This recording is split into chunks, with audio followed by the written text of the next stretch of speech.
Bismillahirrahmanirrahim. Assalamualaikum warahmatullahi wabarakatuh.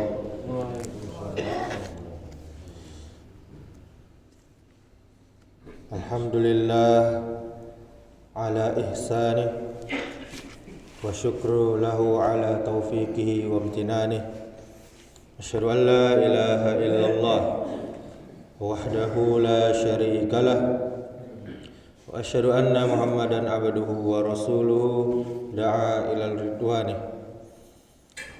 Allahumma salli wa sallim wa barik ala Muhammadin wa ala alihi wa ashabihi wa ikhwani. Kaum muslimin, kaum muslimat, Bapak Ibu jamaah salat subuh yang dimuliakan Allah Subhanahu wa taala.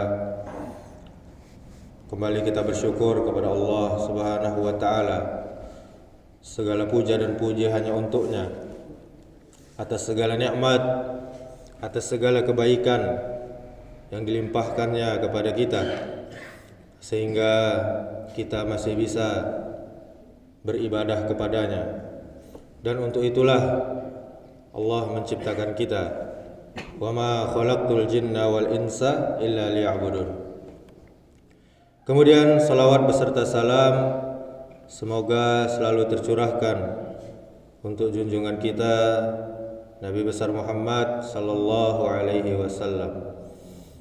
Mudah-mudahan dengan memperbanyak salawat kita termasuk umatnya yang mendapatkan syafaat di yaumil akhir. Amin ya rabbal alamin. Dan ini hari Jumat, hendaknya kita memperbanyak salawat kepada Nabi. Kemudian kita memperbanyak doa, karena termasuk waktu yang mustajab untuk berdoa. Kaum muslimin, kaum muslimat, jamaah salat subuh yang dimuliakan Allah Subhanahu wa taala. Sesungguhnya Allah Subhanahu wa taala telah berfirman dalam surah Al-Hasyr ayat 18, ya ayyuhalladzina amanu taqullaha wal tanzur nafsum ma qaddamat liwat wattaqullaha innallaha khabirum bima ta'malun. Wahai orang-orang yang beriman, bertakwalah kepada Allah, dan hendaklah setiap orang memperhatikan apa yang telah diperbuatnya untuk hari esoknya, untuk akhiratnya, dan bertakwalah kepada Allah. Dua kali Allah menyuruh bertakwa di ayat ini.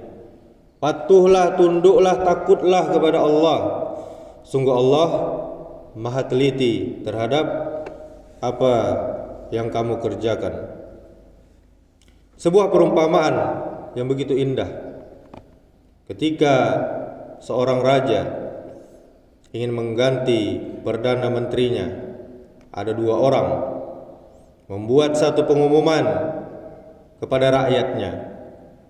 Siapa yang bersedia menjadi perdana menteri akan diberikan kewenangan mengatur segala urusan dan tidak akan berurusan dengan hukum yang berlaku di negeri ini. Dia bebas bertugas dan bebas melakukan apa saja selama dia menjabat. Akan tetapi setelah selesai masa baktinya selama 5 tahun selesai, maka dia akan dibuang ke satu tempat yang sangat mengerikan. Banyak binatang buas dan gelap tanpa ada penerangan. Tibalah seorang yang gagah dan berani demi jabatan dan bebas untuk korupsi. Dia tidak takut dibuang kemanapun. Akhirnya diangkatlah dia jadi perdana menteri dengan masa bakti 5 tahun. Tak terasa hari demi hari, bulan demi bulan berlangsung. Dia sudah menumpuk hartanya sebanyak mungkin. Dia melakukan apa saja yang dia mau. Namun waktu 5 tahun pastinya begitu singkat. Tak terasa masa baktinya sudah berakhir. Uang dan harta yang dikumpulkan tak dapat menolongnya sedikit pun. Dia tetap dibuang ke pulau yang mengerikan sebagaimana perjanjian semula oleh raja tadi. Dia telah lupa karena sibuknya dengan urusan dunia. Tak sempat lagi mempersiapkan dirinya ketika dibuang ke tempat yang baru. Penyesalan yang begitu dalam, tak berguna sama sekali. Bahkan kini mantan Perdana Menteri tersebut sudah menjadi santapan lezat binatang buas. Kaum muslimin, kaum muslimat, jamaah salat subuh yang dimuliakan Allah Subhanahu wa taala. Dengan habisnya jabatan Perdana Menteri yang lama tadi, maka si raja kembali membuat pengumuman yang serupa. Tibalah seorang yang dikenal begitu baik, begitu taat dan selalu ingat akan kematian. Dia memberanikan dirinya untuk menjadi Perdana Menteri. Masyarakat dibikin bingung dan cemas. Bagaimana nasibnya nanti setelah 5 tahun? Tak lama setelah dinobatkan menjadi Perdana Menteri, beliau mulai bertugas sesuai kapasitas kemampuan kepemimpinannya. Hari pertama dia mengumpulkan semua pawang binatang buas yang ada di negeri tersebut dan dibawanya ke pulau tempat pembuangan yang sangat mengerikan tersebut. Kemudian beliau mulai memerintahkan agar membasmi seluruh binatang buas yang ada di pulau tersebut. Setelah bersih dari binatang buas, Perdana Menteri kembali ke kerajaan dan mengumpulkan ahli-ahli perkebunan dan pertamanan yang siap dibawa ke pulau tersebut dengan berbagai alat-alatnya. Cukup apa yang direncanakan, mulailah kembali ke tempat pulau pembuangan dengan target pulau tersebut bisa menjadi perkebunan, taman-taman yang indah dan lahan kosong untuk istana dan perumahan. Selesai sudah 2 babak baru perencanaan. Selanjutnya, rencana tahap 3 siap dimulai dengan membawa berbagai bahan bangunan, alat-alat pertukangan dan perlengkapan untuk membuat satu istana dan perkebunan yang lengkap. Dengan para ahli dan para pekerja senior, mulailah dikerjakan rencana tahap 3 sampai selesai. Tak terasa 3 tahun sudah berjalan kepemimpinan Perdana Menteri tersebut. Sampai-sampai rakyat yang mencintainya mulai cemas karena 2 tahun lagi masa bakti Perdana Menteri sudah akan habis. Namun tak disangka Perdana Menteri kembali melaksanakan rencana tahap 4, yaitu mengisi istana dengan berbagai perlengkapan termasuk penerangan dan perlengkapan kebutuhan pokok. Sampai-sampai perkebunannya sudah menghasilkan. Rakyat bertambah cemas lagi karena masa bakti hanya tinggal 1 tahun lagi. Menjelang habis masa baktinya, Perdana Menteri mulai memindahkan keluarganya, orang-orang yang dicintainya dan beberapa ahli yang ingin menyertainya. Tibalah masa 5 tahun sudah berakhir. Raja memanggil Perdana Menterinya dan siap akan membuangnya ke tempat pembuangan. Raja berkata, "Wahai Perdana Menteri, tibalah saatnya Anda akan dibuang ke tempat yang sama sebagaimana pendahulumu." Perdana Menteri menjawab, "Alhamdulillah, tibalah saatnya aku akan merasakan apa yang aku perbuat selama ini." Rakyat saling memandang karena tidak pernah tahu bagaimana pulau yang mengerikan sudah berubah menjadi pulau yang menyenangkan, tempat yang menyenangkan. kaum muslimin, kaum muslimat, jamaah salat subuh yang dimuliakan Allah Subhanahu wa taala. Sudah semestinya kita mengikuti jejak Perdana Menteri yang kedua. Dia selalu ingat negeri tempat kepindahannya nanti dan selalu mempersiapkan segala sesuatunya dari sekarang. Inilah orang yang paling cerdas menurut agama kita, yakni Islam. Sebagaimana telah terdapat dalam sebuah hadis, Rasulullah sallallahu alaihi wasallam pernah ditanya, "Fa ayyul mu'minina ay aqyasu?" Qala, "Aktsaruhum lil mauti zikran wa ahsanuhum lima ba'dahu isti'dadan. Ulaika humul aqyas." Mukmin mana ya Rasulullah yang paling pintar, yang paling cerdas? Kemudian Nabi kita bersabda, di antara mereka yang paling banyak mengingat kematian, dan juga yang paling terbaik persiapan untuk akhiratnya. Mereka itulah orang-orang yang cerdas. Hadis riwayat Ibnu Majah nomor 4259 di dalam kitab Shahihut Targhib wa Tarhib. Kaum muslimin, kaum muslimat, sesungguhnya apa yang kita lakukan hari ini itulah yang akan kita nikmati nanti di akhirat. Apa yang kita tanam itulah yang akan kita tuai. Mengapa kita begitu yakin jika menanam padi akan panen padi, tapi kita belum bisa yakin menanam kebaikan akan panen berbagai kebaikan dan kenikmatan nantinya. Hari ini masih di bulan baru, tahun yang baru. Marilah kita sama-sama ikut berhijrah dari kemaksiatan menuju ketaatan, dari kelalaian terhadap kewajiban menuju kedisiplinan dalam menjalankan kewajiban, dari kemusyrikan menuju ketauhidan. Dan semoga dengan hijrahnya kita kali ini nanti akan menuai kebahagiaan yang abadi di akhirat. Allah Subhanahu wa taala berfirman, "Wa ma kana li nafsin an tamuta illa bi iznillahi kitaban muajjala.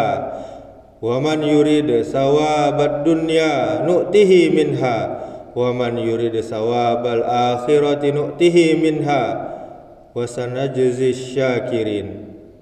Setiap yang bernyawa tidak akan mati kecuali dengan izin Allah Subhanahu wa taala, sebagai ketetapan yang telah ditentukan waktunya. Siapa yang menghendaki pahala dunia, kata Allah, niscaya kami berikan kepadanya pahala dunia itu. Dan siapa yang menghendaki pahala akhirat, niscaya kata Allah kami berikan pula kepadanya pahala akhirat. Kami akan memberi balasan kepada orang-orang yang bersyukur dalam surah Al-Imran ayat 145. Kemudian kaum muslimin, kaum muslimat, ada peringatan dari Allah untuk menyuruh kita berhijrah, khususnya yang sudah beruban.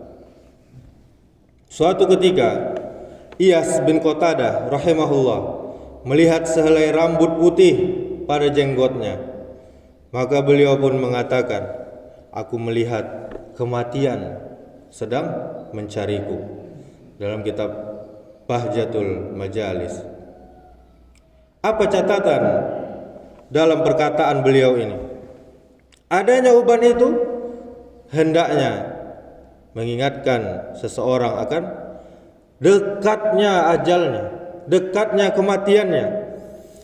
Mengapa bisa begitu kaum muslimin, kaum muslimat? Ketahuilah, di dalam Al-Quran Allah Subhanahu wa ta'ala berfirman, "Awalam nu'ammirkum ma yatazakkaru fihi man tazakkar waja'akumun nazir fazuku fama lizzalimin min nasir." Dan apakah kami tidak memanjangkan umurmu dan masa yang cukup untuk berfikir bagi orang yang mau berfikir. Dan apakah tidak datang kepadamu pemberi peringatan, maka rasakanlah azab kami. Dan tidak ada orang yang zalim itu seorang penolong pun. Dalam surah Fatir ayat 37. Dan ketahuilah kaum muslimin kaum muslimat, yang dimaksud sang pemberi peringatan dalam ayat tersebut adalah salah satunya yaitu adanya uban. Demikian itulah seperti yang dijelaskan oleh Al-Imam Ibnu Katsir dalam tafsirnya. Dari sekian banyak para ulama ahli tafsir seperti Ibnu Abbas, Ikrimah, Qatadah, Sufyan Ibnu Uyainah dan yang lainnya, mereka semuanya menjelaskan bahwa yang dimaksud dengan sang pemberi peringatan dalam ayat tersebut adalah adanya uban. Dalam tafsir Al-Quran Al-Azim Juz 6 halaman 542. Kemudian hal itu karena biasanya dan umumnya uban itu muncul pada seseorang yang usianya tak lagi muda, sehingga adanya uban itu hendaknya menjadi alarm, pengingat bagi kita semuanya bahwa kita ini sudah berada di penghujung kehidupan dunia, yang berarti kita semua sudah dekat dengan saat-saat ajal atau kematian kita. Kemudian kaum muslimin, ketahuilah Nabi kita Muhammad sallallahu alaihi wasallam pernah bersabda, "A'maru ummati ma baina as-sittina ila as-sab'in wa aqalluhum man yajuzu zalik." Umur umatku adalah antara 60 sampai 70 tahun. Dan sedikit sekali yang lebih daripada itu. Hadis riwayat Imam At-Tirmizi. Dan hadisnya tentunya sahih. Dari kaum muslimin, mengingat ini semua, maka sudah sepantasnya bagi kita untuk lebih banyak mendekatkan diri kepada Allah Subhanahu wa taala. Hijrah sebagaimana yang kita katakan tadi, dengan memperbanyak ibadah dan ketaatan kepada Allah di masa-masa usia kita yang mungkin sudah tidak lagi muda seperti saat dulu. Hal itu agar kelak saat ajal kita datang, kita bisa menutup dan mengakhiri kehidupan kita dengan keadaan husnul khatimah. Hal itu karena agar kelak di hari kiamat kita juga akan dibangkitkan oleh Allah Ta'ala seperti keadaan kita saat kita menutup usia kita. Dalam hadis Jabir, Nabi kita Muhammad sallallahu alaihi wasallam pernah bersabda, "Yub'atsu kullu 'abdin ala ma mata alaih." Setiap hamba itu akan dibangkitkan pada hari kiamat nanti sesuai dengan keadaan pada saat dia mati. Hadis riwayat Muslim. Kaum muslimin, kondisi saat wafat menentukan keadaan saat dibangkitkan. Seseorang akan dibangkitkan pada hari kiamat dalam keadaan seperti saat ia meninggal dunia, baik atau buruk. Pentingnya husnul khatimah, akhir yang baik. Hadis tersebut mendorong kita untuk selalu menjaga keimanan dan amal agar wafat dalam keadaan yang baik. Kematian bukan akhir, tapi awal perjalanan akhirat. Keadaan mati menjadi stempel awal untuk fase kita berikutnya, yaitu kebangkitan. Waspadalah kita terhadap su'ul khatimah, akhir yang buruk. Jika kita meninggal dalam kondisi maksiat atau berpaling dari Allah Subhanahu wa taala, bisa jadi kita dibangkitkan dalam kondisi yang memalukan dan mengerikan. Terus menerus berada dalam ketaatan tentunya sangat penting, karena kita tidak tahu kapan ajal kita tiba. Maka harus terus berada dalam keadaan yang taat agar meninggal dalam keadaan yang baik. Dan hadis tersebut menunjukkan keadilan dari Allah Subhanahu wa taala.